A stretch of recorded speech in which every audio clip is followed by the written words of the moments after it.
Assalamualaikum warahmatullahi wabarakatuh. Perkenalkan, nama saya Malika Hidayati dari program studi Sarjana Terapan Gizi dan Dietetika Poltekkes Kemenkes Mataram kelas B semester 1. Baiklah, saya akan menjelaskan secara singkat sejarah lahirnya Pancasila.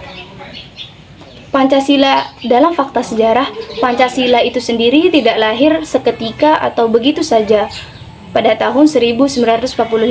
Namun, ia melewati proses yang begitu lama yang dilandasi dengan perjuangan bangsa Indonesia berasal dari gagasan dan kebangsaan bangsa Indonesia itu sendiri.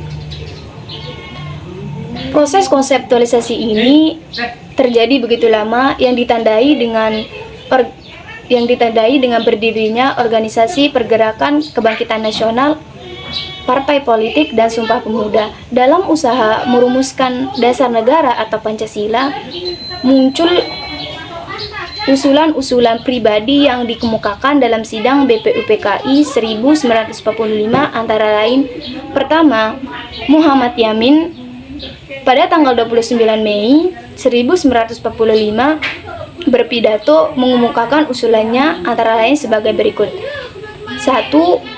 Peri kebangsaan, 2. Peri kemanusiaan, 3. Peri ketuhanan, 4. Peri kerakyatan, 5. Kesejahteraan rakyat.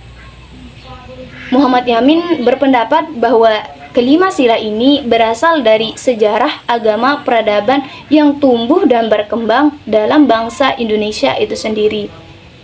Yang kedua, Insinyur Soekarno pada tanggal 1 Juni 1945 mengemukakan pendapatnya dalam pidato spontannya yang dikenal dengan judul Lahirnya Pancasila. Insinyur Soekarno mengemukakan 5 dasar negara, yakni antara lain: 1.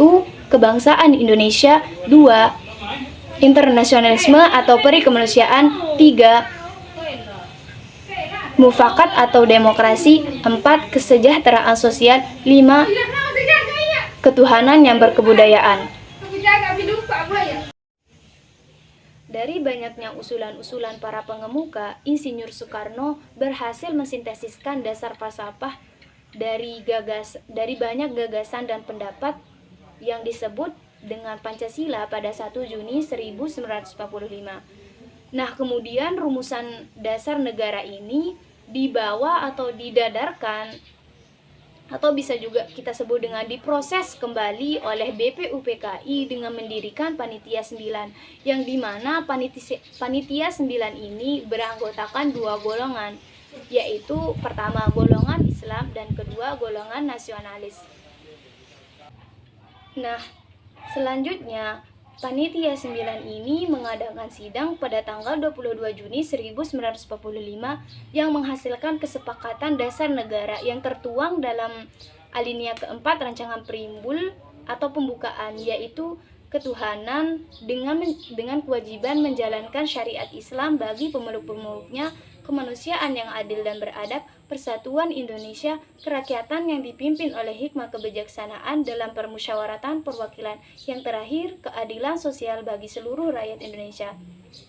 Yang akhirnya rancangan perimbul ini dipopulerkan oleh Muhammad Yamin dengan nama Piagam Jakarta. Akan tetapi Piagam Jakarta ini tidak langsung disahkan begitu saja. Sebelum disahkannya Piagam Jakarta ini, terdapat masalah atau konflik yang terjadi di Indonesia bagian timur, sehingga Panitia 9 dari golongan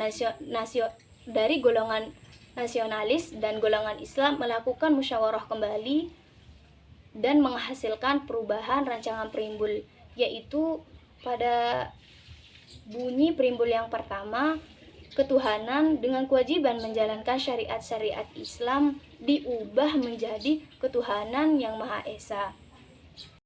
Nah, kesimpulannya, Pancasila itu sendiri tidak lahir begitu saja, namun ia melewati proses yang begitu lama, sehingga Pancasila kita kenal sebagai 5 dasar negara Indonesia yang berbunyi ketuhanan yang Maha Esa, kemanusiaan yang adil dan beradab, persatuan Indonesia, kerakyatan yang dipimpin oleh hikmah kebijaksanaan dalam permusyawaratan perwakilan. Yang kelima, keadilan sosial bagi seluruh rakyat Indonesia.